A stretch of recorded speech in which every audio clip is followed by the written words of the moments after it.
Thank you so much. I will clarify that I was Deputy Chief Technology Officer under a previous president. I'd also like to second, third, and fourth the thanks to the Code for Romania team. This is amazing. You guys, I can't believe you were doing this while also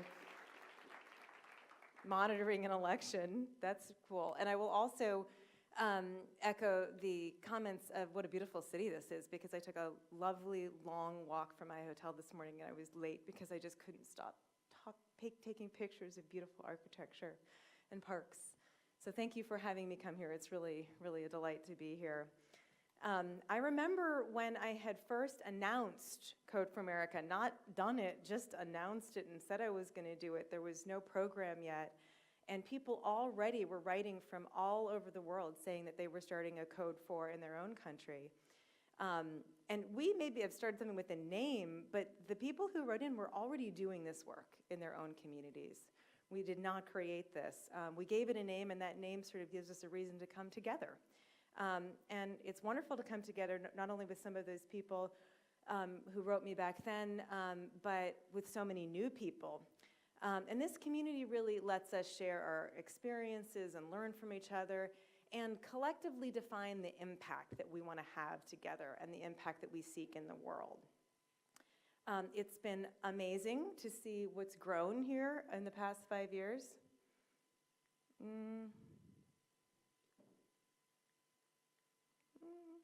What? Point down? Sorry. It has been amazing, and we'll see in a second some screenshots. Yes, thank you. Of some of the projects. So just, I'm completely amazed by Vote Monitor, this election monitoring app that was built by Code for Romania and used yesterday, all week, last week, to help monitor the votes in the constitutional referendum, which it sounds like we found out the results of this morning. It's become a flagship project for Code for All, and it'll be redeployed internationally in the coming months.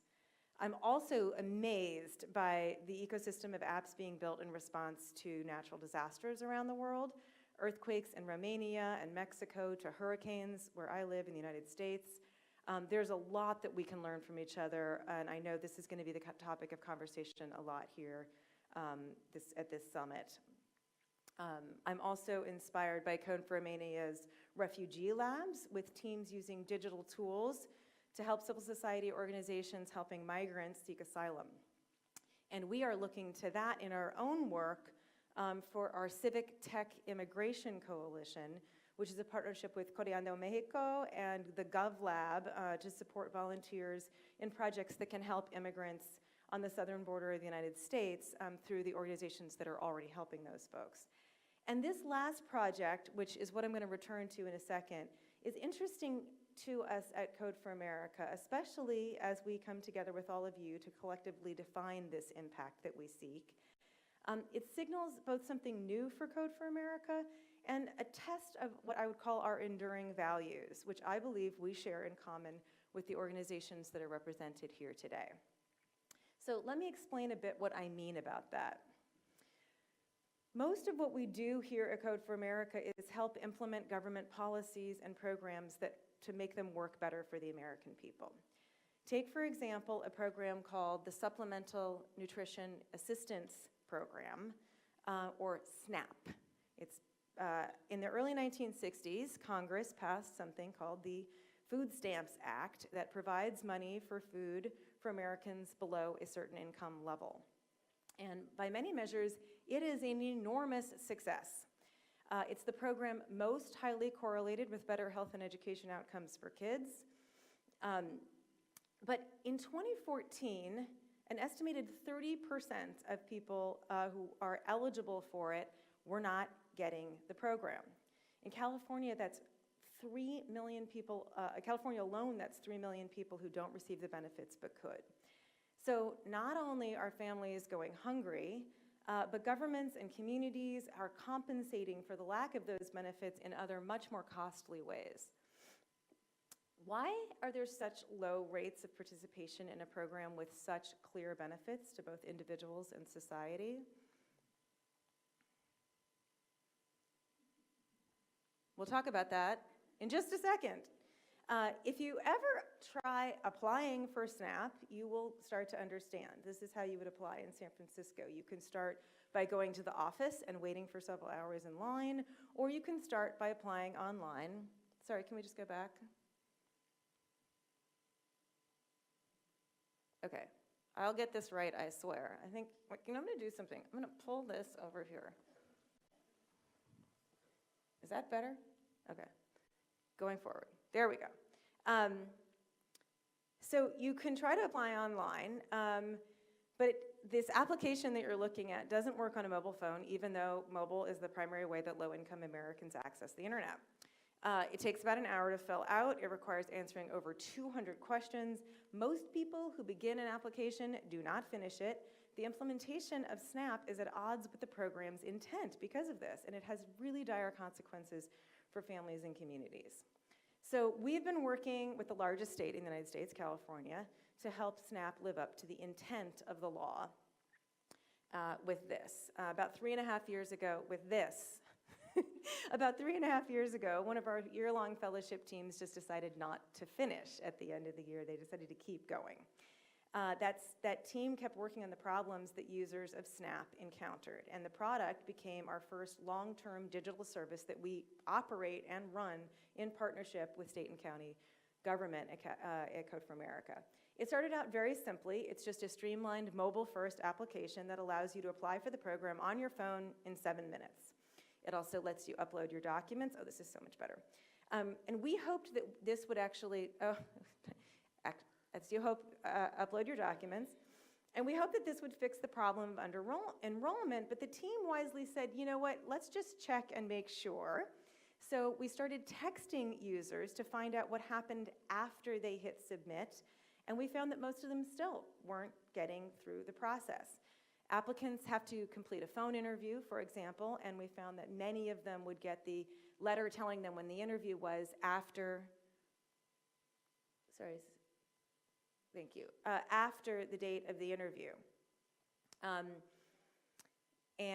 The people that were running the program didn't know this because we had more and more data about what the barriers that users face every day. From these text messages, we could then share those insights with the county welfare offices and help them fix these problems like the interview problem, but there are many, many other problems like that. Now, these problems are not fundamentally technology problems. They are operational problems and they are policy problems. And the tech we built doesn't solve those problems. What it does is collects enough data that it can help the people running the program understand the experience that their users are having and incrementally debug the system, the policies and operations of those systems, to work better for the people. Before this product, the public servants just had very little situational awareness. They just didn't know. So we're just giving them the tools that they need to do their jobs better. And you'll notice something about this project. Here, we presume government to be a good actor. We consider this policy, at least at the top level, to be just, and the injustice is in the gap in implementation of the policy itself, not the policy itself. Now, there are a million ways in which policies related to SNAP actually can be unjust, but we're not going to get into that today. So another sharp example of this is in how most states in the United States handle criminal records. Across the US, voters have approved initiatives that allow people with certain low-level, nonviolent criminal records to reduce or dismiss them. And this is very important because if you don't, you can't get a job, you can't get student loans, you can't get housing. Many necessities are really barred for you. So we passed this law, but we gave very, very little thought to the implementation. In our area, the process started with going to a legal aid clinic that was only open from 9 to 11 on Tuesdays, and then following up through 10 more very burdensome and confusing steps. So about 4 years after the law had passed, only about 3% of people had even started the process, and a tiny fraction of those had actually made it through and got the benefit of the law. So at Code for America, again, we started by tackling this pretty much the same way we did food stamps. You put a mobile-first form online, you support users through text message. But now we're actually taking a much more aggressive approach. In supporting the record clearance applicants, one of the tools that we built, there we go, is a way to automatically read the records of arrests and prosecutions, determine the convictions that they're eligible on that for dismissal, and then automatically fill out the forms that you need to file with the court to remove that conviction. Now, that's great at the individual level. It makes it much easier, but it still requires every affected person to actually know this exists and to follow through with the whole process. And we found one wonderful district attorney, actually in San Francisco, happened to be, who said, it shouldn't have to be this way. We can do this automatically. And so that's exactly what we're doing. We are now partnering with that district attorney and 5 others to do this, hopefully in every state in the US. And the scale that this project could take is enormous. There are 70 million Americans who have a criminal record. We don't know exactly how many of those records or those convictions are expungible, but we are trying to find out. We think this is probably going to affect about tens of millions of Americans and provide enormous economic and social benefit to them. So once again, in this case, we believe the policy to be just and the injustice to lie in the gap between the policy and the implementation. And you'll notice us in both of these projects working actually more and more closely with government, building that trust to get access to government systems and change the lower level policies that inhibit effective implementation so that we can get really tangible outcomes for low income and formerly incarcerated people. And this is true of much of the work across the Code for America Brigade network and across, hopefully, Code for All. But I want to return to the project I started talking about, the Civic Tech Immigration Coalition. This is a project that was a response to a policy of our federal government, imagined by our new president, that was profoundly unjust. A few months ago, the administration began separating children from their parents when they were detained by immigration officials at the border. They believed that it would deter immigration on our southern border. It didn't, but what it did do was cause enormous trauma for families who had already in crisis and going through something really horrible. Our role in this project is very different. We must work to mitigate the effects of a cruel policy. We use our skills to gather data and insights that will help advocates ensure that this policy never returns. Now, I know that there are many countries and organizations represented here today, and I know that many of you find this scenario more familiar. This is really one of the reasons that I am here today in Bucharest, and one of the reasons I value this community so much. We have a lot to learn from you. Now, we always have, but today, especially, which is 2 days after the confirmation of a Trump loyalist to our Supreme Court, it feels more urgent than ever that we understand how to deal with a government that we don't agree with always. And yet at Code for America, while we will work against government where we have to, we will also continue very much to work with government, and probably more and more closely. So why in this day and age for us will we do that? Well, one reason is that local government can differ enormously from federal and state government. Sorry, I think here we go. Sorry, it's jumping around a little. So we work with local government, and we don't have all of the same issues that we have with our federal government. Another reason we're going to continue to work very closely with government is that it's simply too big not to work for the people. So in the US, the social safety net is made up of 80 different programs that together help people in need, and that we spend about $1 trillion a year. It doesn't always work as it should, but when it does work, those safety net services have the power to lift about 50 million people out of poverty. In America, we also have a strong philanthropic sector. And I think a lot of people are starting to believe that philanthropy is the way to solve our social problems, because government programs don't always work as well as they should. But even with the enormous gifts from very wealthy Americans, Philanthropic donations to safety net issues last year totaled $50 billion. So that's about 1/20th of what government spends. So if we made government programs just 5% more effective than they are, we would eclipse the impact of all philanthropy in the US. So the question is, can we make government programs 5% more effective? Absolutely, I think we can. Let me give you an example. I mentioned our project to clear criminal records, the district attorney who decided that the process should happen automatically. So when he made this announcement, let's clear these records automatically, our team went to his office and we went to offer the tool that we had built that reads the criminal histories automatically, fills out the court petitions. And we said, so how are you doing this today? The answer was that they were paying paralegals overtime to pull down records from the state database one by one, and it takes about 5 minutes per record just to get access, then painstakingly and manually scanning each of those ones for the right codes. There we go. Checking to make sure that there weren't other felonies on there that would disqualify this person, manually filling out a pile of paperwork for each individual that they thought might be eligible. And they had been doing this for a full month, and they had completed 20 petitions. So in that district alone, there are an estimated 8,000 people eligible for relief under just this one legal remedy, and there are probably tens of thousands more that are eligible under different legal remedies. So at 20 per month, the justice for these people would have taken 33 years.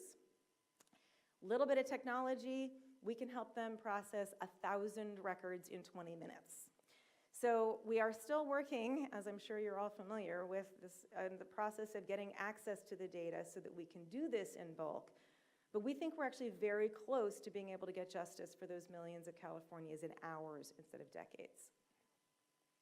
So we work with government because it's big, and we work with government because there's a ton of upside.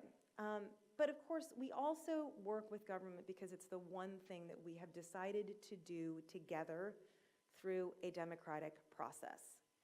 It's messy, and it's very hard to work through a process that everyone is supposed to have a say in. But the alternative, especially in the US, is increasingly a set of powerful private actors accountable only to their own values and their own belief systems. And they feel unencumbered by the need to work things out with the rest of us. So my friend Anand Giridharadas put it really well in his new book, Winners Take All. He said, "Is the decrepit state of American self-government an excuse to work around it and let it further atrophy?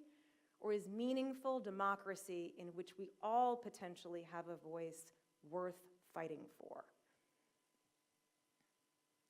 It is worth fighting for, which means that we must not only fight to make government align with our values, but we can't continue to neglect the machinery of government.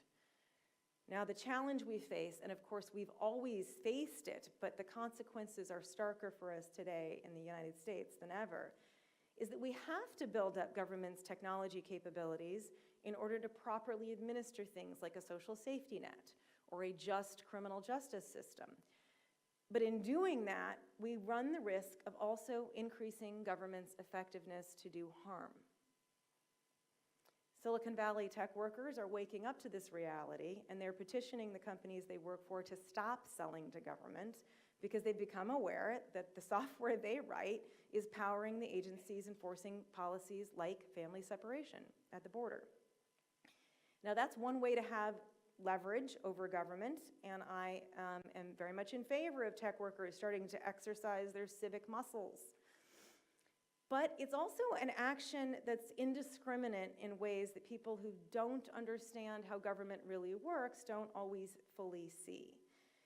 So when you take away those software tools from law enforcement in the hopes of hampering their ability to harm families, you can also create chaos, and you can increase harm as the agents do their jobs inaccurately and badly, but not less vigorously. And you can also take away much needed tools from branches of law enforcement that are doing things like, for instance, combating organized crime globally. A lack of reasonable tools for government is actually already a big problem. It was lousy software used by border agents that actually kept our government from being able to reunite the children with their families after the separation policy was reversed. This is a very complicated issue. We lost hundreds of kids at the border because of a database schema issue that could really easily have been remedied. This is completely unacceptable. So there's no easy answers when it comes to the civic tech community's relationship with government. And in fact, the relationship to government is very much up for debate in the definition of civic tech. And we're going to talk about that on a panel with Mika Sifri just, I think, right after this. Turns out, I don't think anyone really knows exactly how to define civic tech, but we will do our best today and the rest of this week. But really, what's the right question to ask? To me, it's not, do we work with government or don't we? It's, what values do we want our society to hold and express, and what are our unique levers for encoding those values in our society? We are a community that understands the leverage that technology can have. What happens to real people in real situations is often determined by software. And software in government is often misaligned with the policies that it's supposed to represent. This is an article I wrote about this issue in Vox last week. We see this in the low enrollment rates in SNAP in California. We see this in the inability to reunite families at the border. We have to do our best to encode our values into software and into policy. And whether we choose to work with government, around it, or against it. But as a community, we know that our strategies and tactics will vary from country to country, dictated by circumstance and opportunity.